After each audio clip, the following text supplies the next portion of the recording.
Welcome back to Millstone from the Galen Historical Society. This is episode 2 in our series about the Ketchum and Malloy Mill and how it fits into the history of Clyde, New York and its surrounding area. For this episode, I want to give special credit to all those who talked with Hugh Miner and me, both over the phone and in person, to help us understand just how this artifact of a building worked. No, I don't know if you want to see if it opens or not. That's up to you. Is it open from the top here? Yeah, but open. No, I think it's open like this. Like that. Oh, okay. Oh, wow. Here's what chopped up the feed, and this thing would be going at a very fast clip. It's like a clutch, isn't it? Oh, man. Designed like an old clutch. So, you fire the motor up, get it running to speed, and then kick the clutch in. And I think right in here someplace, I think it was here, not over there, where they would dump the bags of corn. Like, if you wanted your feed ground, you'd bring down like 10 bags of corn and 2 bags of wheat and 8 bags of like oats. You'd kind of have it in your mind what you wanted. Yeah. And they'd put it all in here and it'd go down, and it was all ground downstairs. And then it would be, up in here. From the outside, what's left of the A.R. Ketchum & Son facility is a large barn-like building painted red with big white letters on the exterior, labeling the building what it is now, museum. There were also several other important buildings that are no longer standing, which my great-uncle Dan, who's one of George Ketchum's sons, was quick to point out to me.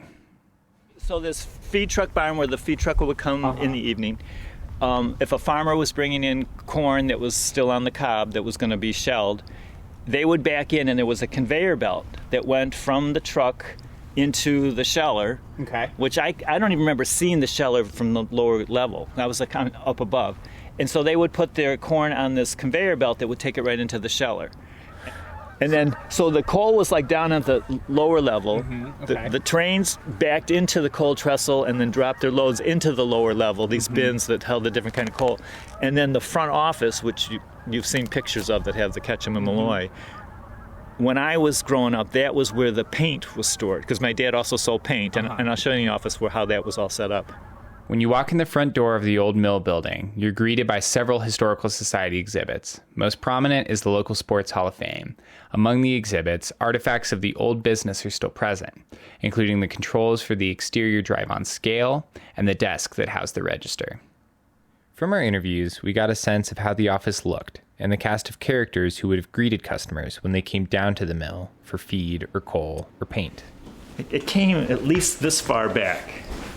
This desk.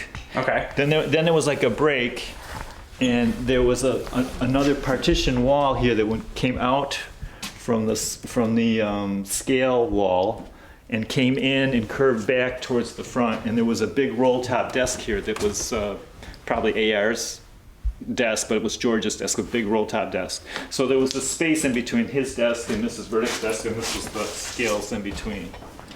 So then there was this wall, and then everything beyond the wall in the back part of the mill was different farm products, like sprays if for flies on horses, or different kinds of wound treatment things. And it was quite a bit of it was from Purina Chow. So those would be displayed back here. And then over in this little cubby hole that's now the Sports Hall of Fame, this was the paint, the Sherwin-Williams paint. Okay. And there were gallons of paint all against the wall, and there was a mixer on this west wall. I'm sure I was in, grammar school, maybe, maybe 8th grade or something, because I would go over there, especially on Saturdays. I'd go down there, and then I one thing I did. And I can't remember, maybe it had to be in elementary school. The bathroom, it's down the hall in the mill area, was a total disaster as far as dirt, grunge, grime. And I remember I went in there and cleaned the thing to the nth degree and put a sign up saying, please throw the paper towels in the basket, and so on and so forth. But Lee was amazed at how clean that bathroom was when I got done. I spent a whole day just scrubbing and scrubbing and scrubbing and getting things looking really good. And when you walked in there, it was like you're in another world.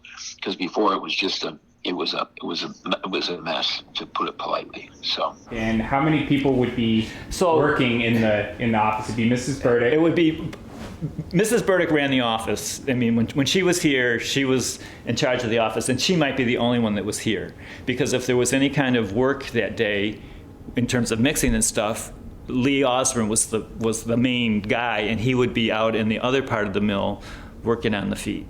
So when Lee wasn't busy, he might come in here. This was the warmer place because the office would have the doors open. It wouldn't be quite as warm in cold times.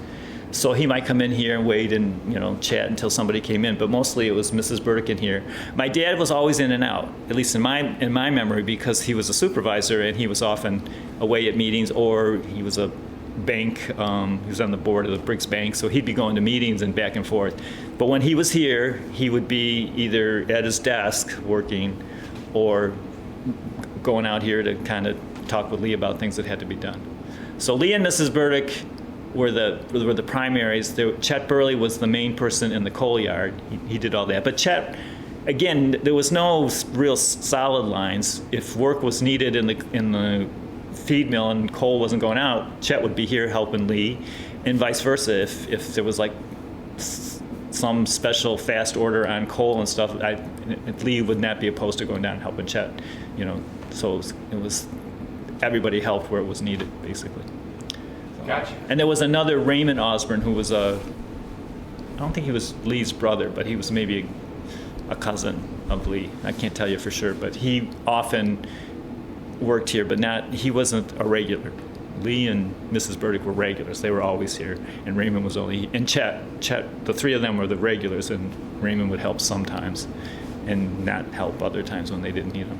No, there was always a lot of kidding going on. Yeah. A group of men. I remember Charlie Lemke. He was really a little bit of my relation. He worked there for a while once, and of course Chet Barley. He was the coal man. So when you went to pay a bill, you'd go up into the office. Yeah. Who was in the office? I cannot remember her name. Of course, I had polio on my right side. When I was 2 years old, and she had it worse than I did because she had a build-up shoe that was this high, and I can't remember her name. Well, was it Ruth or was it Rebecca or was it where? I think it would have been Rebecca. Okay. Rebecca Burdick. Burdick. Right? Burdick? Yeah. That her last name? Yeah. Okay. Yeah, and I always thought about it because we both had polio. So anyway, but yeah, I remember. I don't think she ever worked down at the other office. I think it was just after George had it, and they put on that office on the north side. Okay, well, the one that would come top of the list was the one who had been with Dad the longest, and his name was Lee Osborne, Osborne. And I think he's probably gone to his eternal reward. I'm sure he has, because he'd have to be, well, when I first remember him, he was probably in his late 20s. So he could be alive, but I doubt it very much. He lived out in the country. His family had been farmers for several generations, and he was one of the nicest human beings with a wonderful wife and several children. But he also had the most even temperament that you could hope for. And especially in a world where there were high moments and low each day, depending on what the activity was and what the responsibilities as they were assigned that particular day. But I would say kind of almost in the managerial side of the coin. But Dad, he probably depended upon Lee more than anybody you could possibly imagine. He knew the business backwards and forwards. Was the hardest worker and just about the nicest guy that ever came down the trail.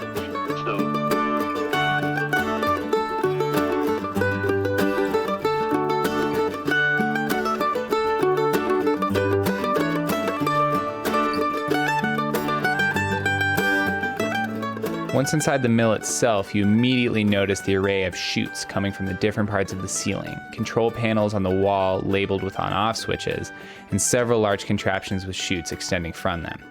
One is shaped like an inverse cone that extends from the floor into the upper level. This, I came to learn, was the mixer, where grains, additives, and premixed feeds would have been blended together and dispensed out of chutes. And next to the mixer is the molasses blender, which, when requested by the farmer, pumped molasses up from a tank in the basement and added it to the mixed feed product to make it more appetizing, most often for cows. Cut out of the floor near the molasses mixer is a hole covered by a grate that extends down to the basement and into what I learned was the grinder, which is the first step in the process. A farmer would have brought unground grains in bags or crates and had them dumped into the chute down to the grinder.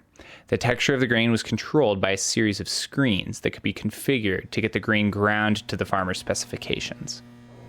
Well, that's, in this here, you would just get the size of the feed you wanted. From cattle feed would be relatively coarse, all the way down to real fine for pig and chicken feed. And these were the plates you put in. You would open this up, and you would put these in. So you could go to one like this that has very, very fine holes. And that would be real floury type. Okay. All the way up to these down here. It would have chunks of cob and everything in it. From the grinder, grain was blown up to the top floor, where it could then be dropped down to the mixer.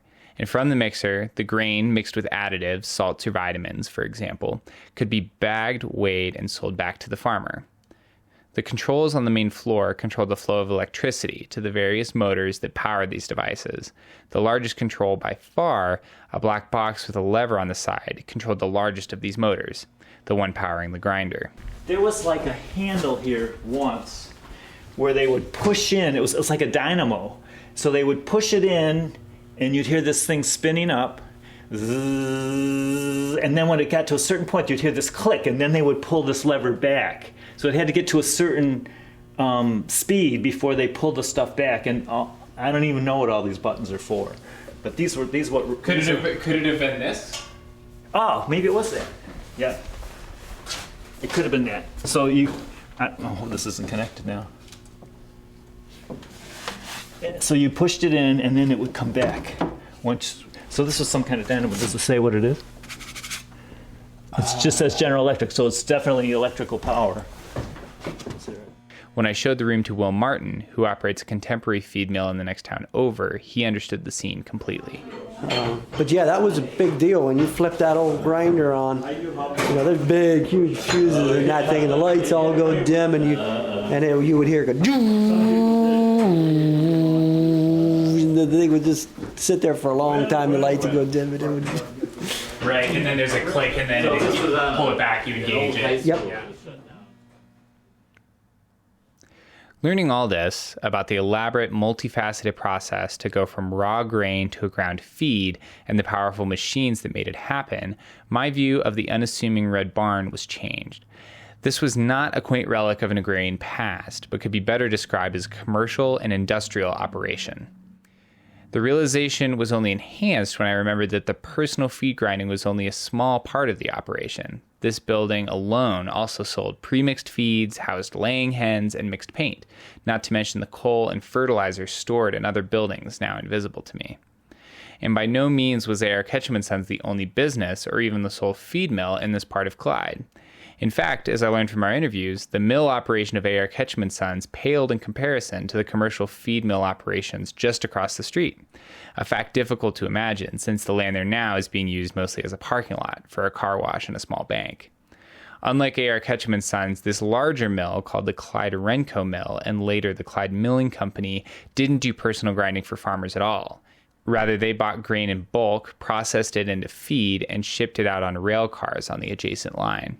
The Ketchum Mill also sold premixed feeds produced by Clyde Milling.